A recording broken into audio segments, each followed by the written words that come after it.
Messieurs, honorable assistance, je suis très ému.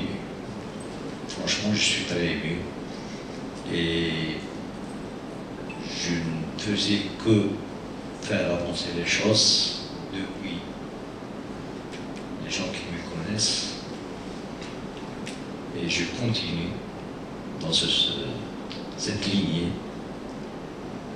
Je vous souhaite une bonne continuation. Je tiens à exprimer ma gratitude à nos invités, puisque j'aime nos invités, parce que vous avez traversé plusieurs kilomètres pour arriver ici. Vous avez répondu à un appel de voix. بدأ أرحب بجميع الحضور.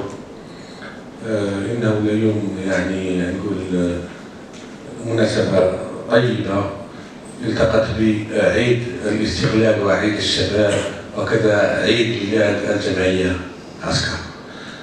لا يفوت لي أن أتقدم إليكم بحق هذه ونيابة عن السيد مدير الصحة نتمنى لكم إقامة طيبة بيننا والنجاح في أعمالكم.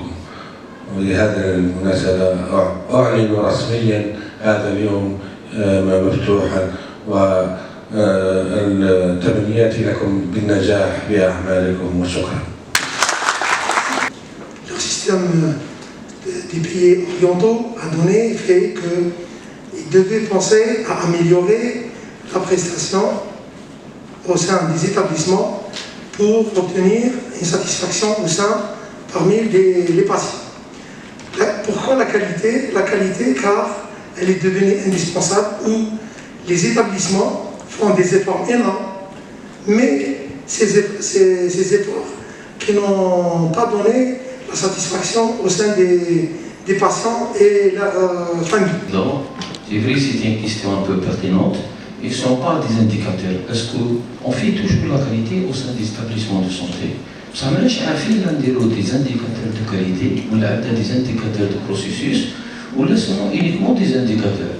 Mais souvent, la science a été évoluée, surtout ces dernières années. Le ministère de la Santé, selon la circulaire du 14 avril 2013, il a bien dit et adressé un circulaire auprès de tous les établissements de santé publique en Algérie que les indicateurs, ils ont devenu une obligation dans tous les établissements de santé. Et quels sont vraiment les éléments Merci, Monsieur le Président.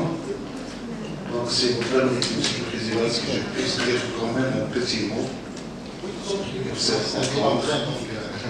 Donc, de ma part, en fait, je fais partie de cet établissement. Je suis un professionnel. J'ai un esprit d'appartenance à cet établissement, fier de l'être. Donc en fait, je tiens quand même à souhaiter la bienvenue à l'ensemble des participants. C'est nos sœurs, frères, qu'on a l'habitude de les voir. De le changer à travailler positivement pour la santé des populations. Les membres de cette association, moi je dirais ASCA, Madame Marquia de Mokhtar, notre sœur et notre Cathy, à leur tête, Monsieur le Directeur Général, qui n'a jamais épargné ses efforts et nous a accueillis à bras ouverts. Je tiens et il ne cesse de combattre, et particulièrement dans ce contexte, on vit cette flambée mondiale qui est le Covid. Que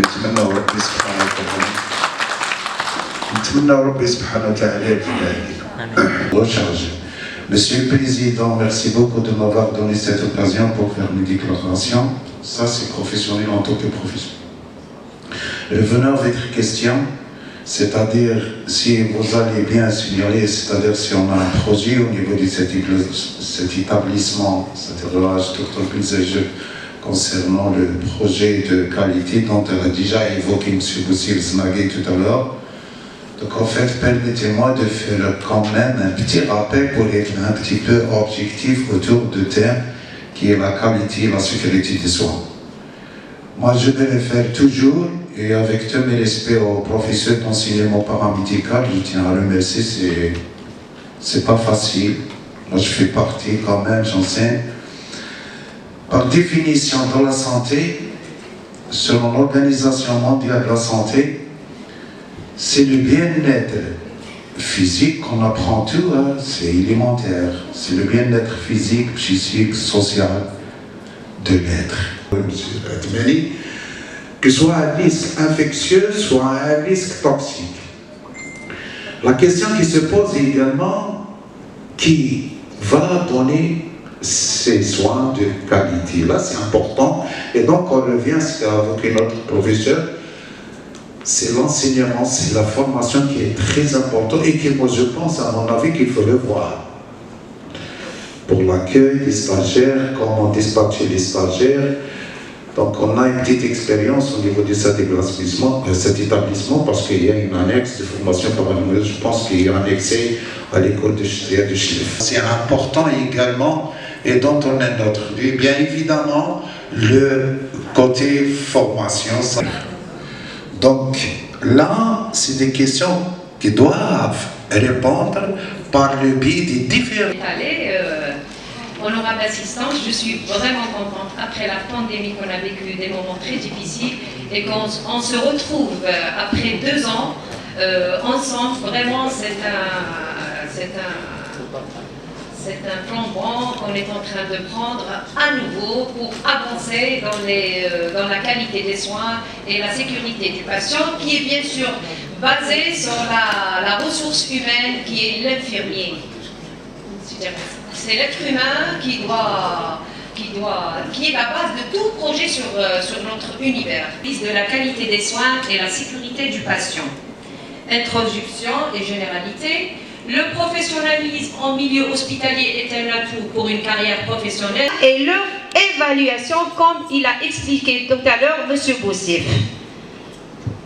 L'identité professionnelle. C'est quoi une identité professionnelle? L'identité professionnelle, elle commence par le professionnel lui-même et qui passe par la formation initiale et la formation continue et l'exercice sur les terrains.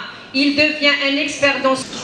Donc, on va vous présenter un modèle de travail concernant la gestion des risques au milieu hospitalier ou c'est comment sécuriser l'hôpital. C'est pour tout le personnel de santé, en particulier les cadres, les coordinateurs, les gestionnaires, qui ont une part de responsabilité dans cette gestion. Une citation, c'est tiré d'un expert, des experts de sécurité sanitaire, d'hygiène hospitalière, qui ont abouti à cette citation. Donc, je vais commencer ma communication. Peut à tout moment devenir un danger pour qui vient chercher le remède. C'est-à-dire, l'hôpital, si on se reçoit dans cette renvoi à cette citation, c'est l'hôpital, au lieu de soigner le malade, devient un danger pour qui vient chercher les remèdes.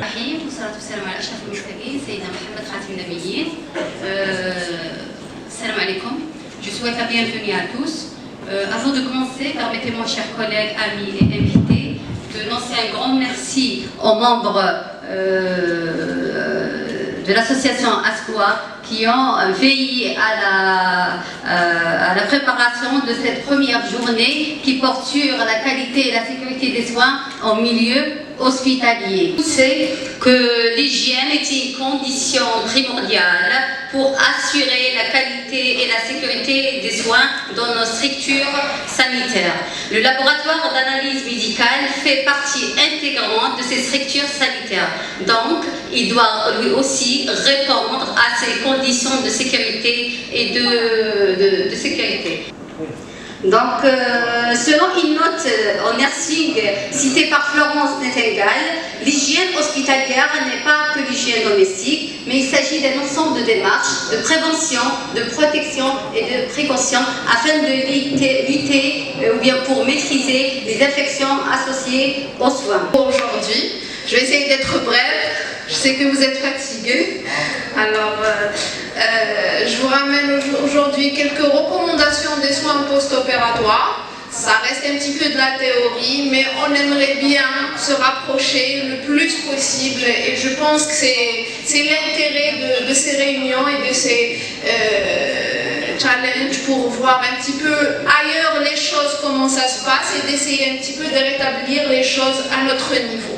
J'insiste sur la définition, alors qu'en définition de soins post-opératoires, ça commence à la fin de l'opération, juste au réveil, et ça se prolonge tout au long de l'hospitalisation et durant la période ambulatoire. Donc les soins, ça ne finit pas en chirurgie quand le patient quitte l'hôpital, mais ça se prolonge, il y a les pansements, donc ça se suit.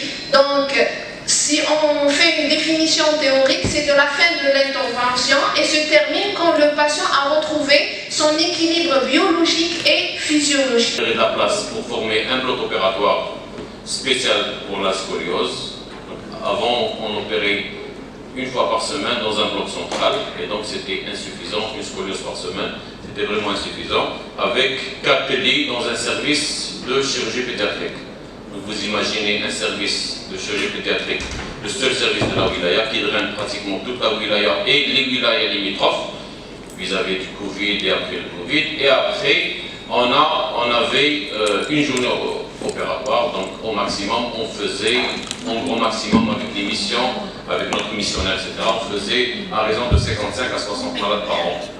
Une intervention chirurgicale primaire entre arthrodèse vertébrale et montage bipolaire, 6 chirurgies sans fusion, c'est-à-dire on commence à opérer nos malades à partir de 5 ans, donc on leur met un montage sans greffe et on accompagne la croissance, donc on ne bloque pas nos malades, surtout si c'est des malades très déformés, au-delà de 60 degrés de déformation, et 13 malades scoliosiques neuromusculaires, la maladie neuromusculaire, la myopathie, le Duchenne, les Becker, etc. C'est des malades qu'on peut les prendre en charge et ils se font ici à Intelligent. Donc on a réalisé la complémentarité de notre traitement de croissance par 69 rétentions et reprises, et pour certains malades très complexes avec scoliose malformative, avec une malformation médulaire, grâce à la collaboration étroite de nos amis neurochirurgiens, en l'occurrence Dr Farah qui va faire après moi une présentation. D'accord? Donc un service digne du nom avec minimum 32 lits, puisqu'il occupe et il draine l'ensemble des malades du pays, donc avec l'approvisionnement de matériel nécessaire, parce qu'à chaque fois on se heurte à des pertes, à des pénuries de matériel d'implant et de matériel spécifique pour ça, et partager avec eux notre formation, notre expérience, pourquoi pas se déplacer vers eux, avec eux, travailler dans la fraternité, se déplacer avec l'équipe paramédicale, parce que eux ils ont de quoi apprendre les autres, parce qu'il faut une surveillance, la surveillance de la traction, la surveillance post-opératoire, la surveillance de la traction, donc même eux, ils ont le mérite pour accompagner ces malades et nous donner de l'effort pour prendre en charge ces malades scoliosiques, donner la chance aux malades adultes et jeunes, parce qu'il y a certains, on est servi un service de chirurgie pédiatrique, mais on est arrivé à faire des malades de 21 ans, de 23 ans, et c'est des malades des fois qui sont refusés, même des grands centres d'Alger. Donc la tutelle doit faire un effort pour que ces malades adultes jeunes 22 ans, 23 ans qui ont dépassé, ils ont arrêté leur croissance, etc., de se faire opérer. Et on a, dans l'altitude, on a l'expérience pour opérer ces malades-là. En vrai, pourquoi on ne se retourne pas vers cette tranche de population où on peut faire des merveilles, on peut leur rendre. Donc, c'est la même chose comme les spinats, je pense. Il prend bien en charge ce volet de neurochirurgie, de fermeture de la plaque, etc.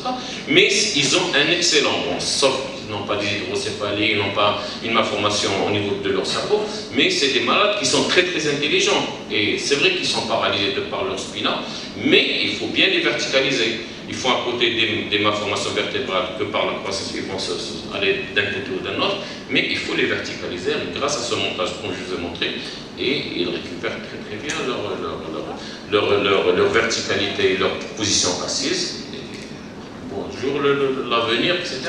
Alors que de les laisser comme ça, dès que Allah fait, des pieds équins, des luxations de hanches, une raideur des ischio-jambiers, etc., et il devient une légume.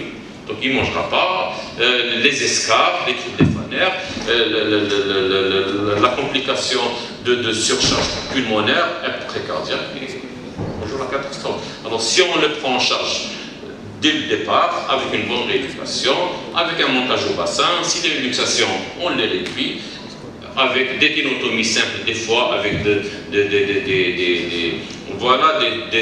orthèses au niveau des pieds, des ténotomies, etc. On peut leur faire énormément de choses. Et ça, on a la technicité pour ça. Mais on est submergé du malade scoliotique. À côté, on a d'autres pathologies qu'on ne peut pas abandonner, mais la charge est lourde. Nous vous remercions, Dr Mansour. J'espère que... Avant de commencer ma communication, je vais faire une petite réponse complémentaire à celle de Dr Mansour, que je remercie très vivement parce qu'il fait un travail gigantesque avec son équipe. Et on essaie de complémenter ce travail et de faciliter par la prise en charge neurochirurgicale de certains malades dont la malformation neurochirurgicale est parfois la cause ou bien une conséquence de cette scoliose-là. Concernant les malades où il y a les troubles neurologiques, les spastiques, les EMC, tout ça, c'est une de nos perspectives et de projets qu'on va faire dans l'acquisition de matériel de neurostimulation afin de réaliser certaines interventions neurochirurgicales afin de faciliter la prise en charge de ces malades. Je ne vous cache pas, ces malades spastiques, généralement la prise en charge de nursing est très difficile. LCR ou la physiologie du LCR ou les forces d'écoulement de LCR seront modifiées. Du coup, le canal médulaire il va s'élargir et on aura une moelle qui est élargie et du LCR à l'intérieur de la moelle qui est normalement inexistant. Le canal médulaire il doit être fermé et inexistant. Et aussi un autre cas de sinus dermique parmi ces dysraphismes fermés où on voit un canal qui sort de la moelle épinière jusqu'à la peau. C'est un petit tuyau qui fait communiquer l'extérieur à l'intérieur du canal rachidien. C'est toujours un plaisir, honorable assistante, de me présenter devant vous un modeste travail. Comme vous le savez tous, cette épidémie nous touche énormément et à l'instant même, on vient de recevoir une mauvaise information concernant notre ami et notre troisième vice-président qui est Ali Saleh. Il est atteint pour la deuxième fois du Covid. Et ça, c'est récent. Donc, il se trouve actuellement au niveau de la Wilaya d'Estef, et nous devons nous incliner devant nos morts, nos confrères, les matouf et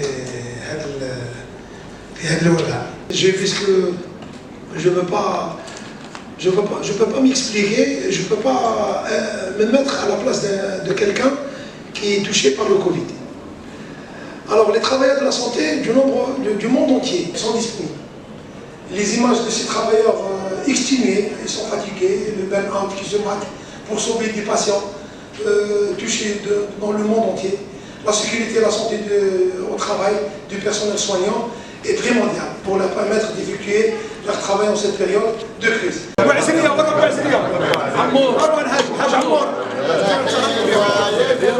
لا سينا عسكر دروك يلا هيا اللي تعرف تشغل تزغري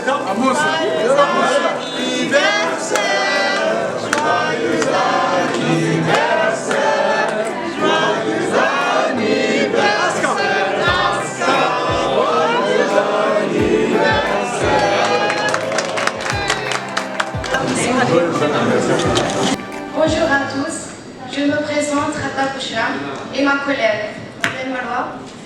Nous sommes des étudiants en 3e année ISP paramédicale.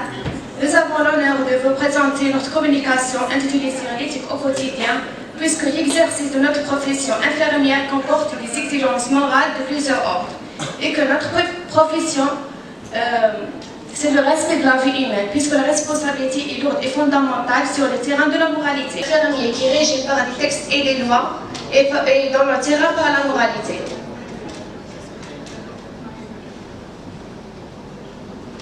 Donc, notre objectif, c'est la création de codes de déontologie pour les infirmiers en Algérie, pour avoir les compétences éthiques de l'infirmier et permettre de résoudre les problèmes moraux nouveaux et imprévus en sachant innover, afin de trouver les comportements les plus légitimes et le plus juste possible face à une situation contextuelle précise. Donc maintenant, on va définir quelques concepts. Ma collègue va commencer par la déontologie. Deuxième point, nous avons travaillé fort dans le code d'ontologie professionnelle des paramédicaux, puisque nous avons pris contact au niveau national avec tout plus que 20 wilayas, et en particulier avec les directeurs des instituts de formation paramédicale. Nous avons pris 3 volets dans le code d'ontologie professionnelle des paramédicaux. Le premier volet, c'est le concept.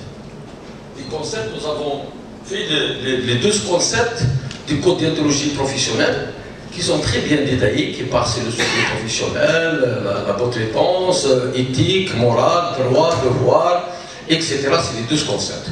Premier point. Deuxième point, actuellement nous sommes en train de rédiger les articles, les textes, puisque nous avons un grand problème avec les textes, nous avons un vide juridique. En principe, chaque acte, il doit être établi par un texte. Assistance, bonjour à tous et à tous. Avant de présenter ma très modeste communication, je dois remercier les membres de l'ASCA qui nous ont donné l'opportunité d'être parmi eux aujourd'hui à cet événement. En continuation, parce que chaque association scientifique, ça sera bénéfique pour les Algériens et surtout pour les malades qui sont hospitalisés. L'ASCA, son objectif, c'est de changer le comportement et de pratiquer et assurer les bonnes pratiques en milieu hospitalier. Social manuporté parce que de 75 voire 99% des infections nosocomiales, elles sont d'origine manuportée. Il y a ceux qui disent pourquoi on parle toujours d'infection nosocomiale. L'OMS a abrogé ce concept. Alors je dirais non. Ils n'ont pas abrogé le concept nosocomial, ça existe toujours, nosocomial associé aux soins, lié aux soins, parce que le CLIN existe toujours, le CLIN, c'est-à-dire le comité de lutte contre les infections nosocomiales. Et seul à pouvoir changer le concept, c'est le CLIN. Alors,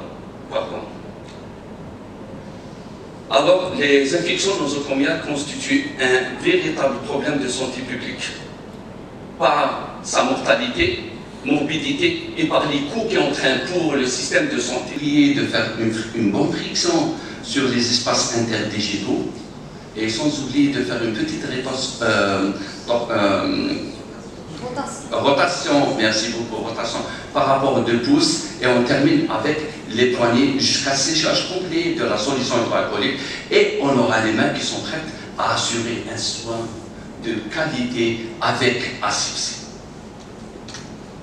On ne peut pas supprimer l'infection nosocomiale par rapport à nos hôpitaux, mais on peut améliorer notre situation au milieu professionnel on va pouvoir réduire le taux d'infection par le respect des règles d'hygiène et on peut créer un frein pour le développement des bactéries multirésistantes par la complicité des chirurgiens, parce que même la prescription des antibiotiques à tort et à travers, on aura ce qu'on appelle les infections, la résistance, les bactéries multirésistantes et l'infection auto-immune. Et je vous remercie d'avoir écouté.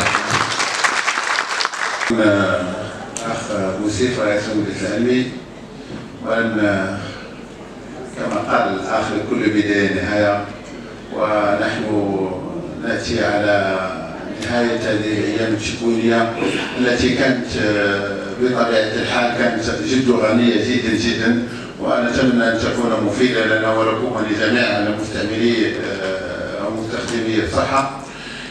نشكر مرة أخرى كل من ساهم من بعيد وقريب في إنجاح هذه الأيام التكوينية. نشكر السيد الرئيس الذي بشرنا بالملتقى الدولي بمدينة تيميمون وولاية أدرار سابقا وولاية تيميمون حاليا. إذا في ليس أغني في هذا المجال أو أغتنم هذه الفرصة تسمحكم قليلا لنعود إلى آخر مداخلة، وهي المتعلقة بالنظافة الاستشفائية وبضبط كيفية استعمال المطهرات والمواد المطهرة. هو بطبيعة الحال إن هذا الموضوع خاصة فيما يخص النظافة. ما نقدرش نوصف دي ترابيزات بلا سونتي دخل صغير فرق البعض دخل صغير كيما هذاك خويا تبسلي هذاك. اسمع اللي عارف بلي راك تثبت في الاخر ومن بعد تروح دير سكيتش في المغرب. لا المغرب ماشي المغرب سينما، المغرب ديك الصح. تروح داير سكيتش تاعك بالحاره هذاك.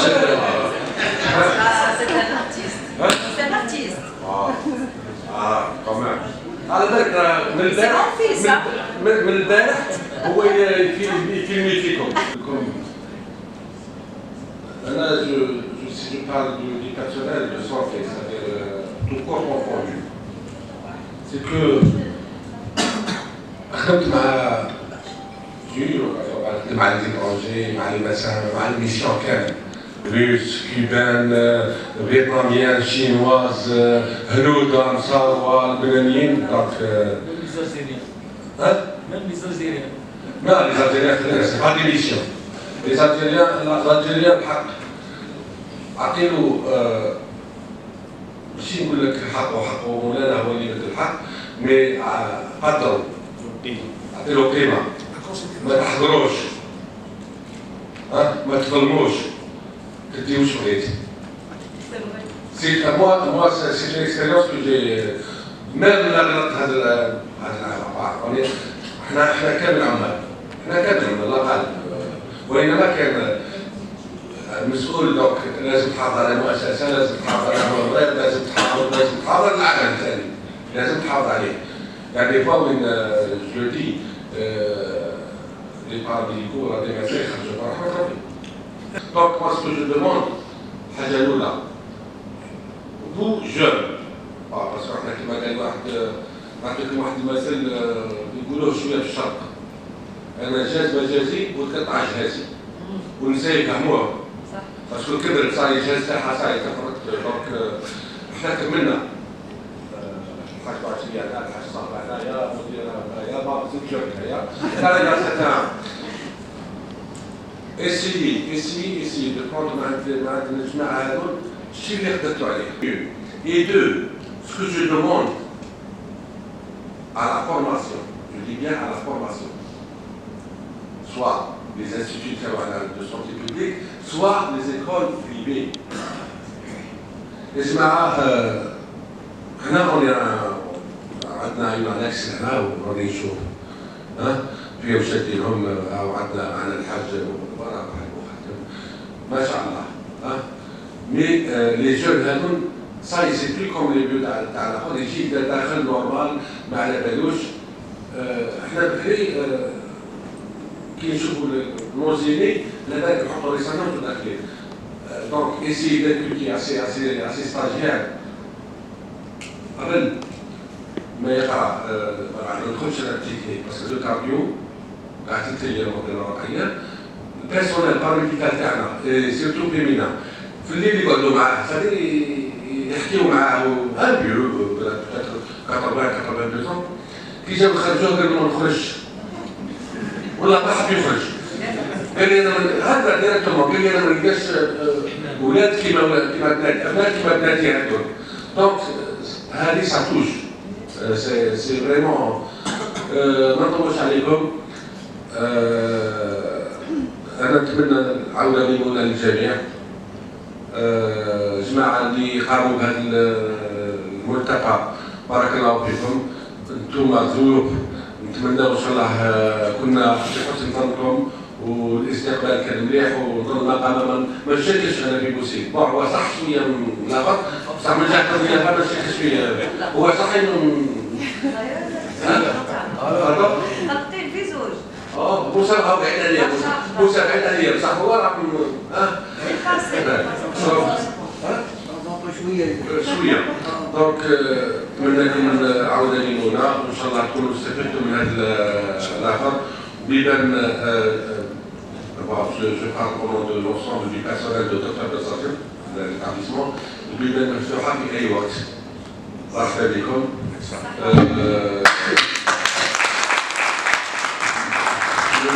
من تابع السمينار ضيوف تحبوا الصيف وعاد اصحاب اضرار ما كاش مشكل باسكو على بالي راه تاعك 50 دغري افون دونك وين راكم رايحين؟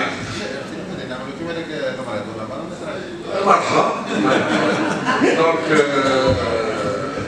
je pense que j'ai fait un tour d'horizon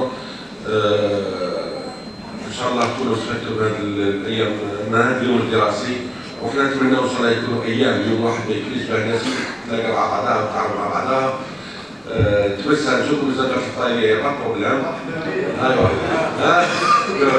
والله على حسن كنت باسم السيد مدير الصحه وعلين اختتام هذا اليوم الدراسي وان شاء الله عوده ميمونه والجمعيه كل عام وانتم بخير باسكو سي فوتر انيفرسير اسي ان شاء الله كما قال واحد داكاغوندير سيت فامي وكل عام وانتم بخير ان شاء الله والسلام عليكم. Merci à toutes et à tous. On vous invite au déjeuner à l'hôtel Farah.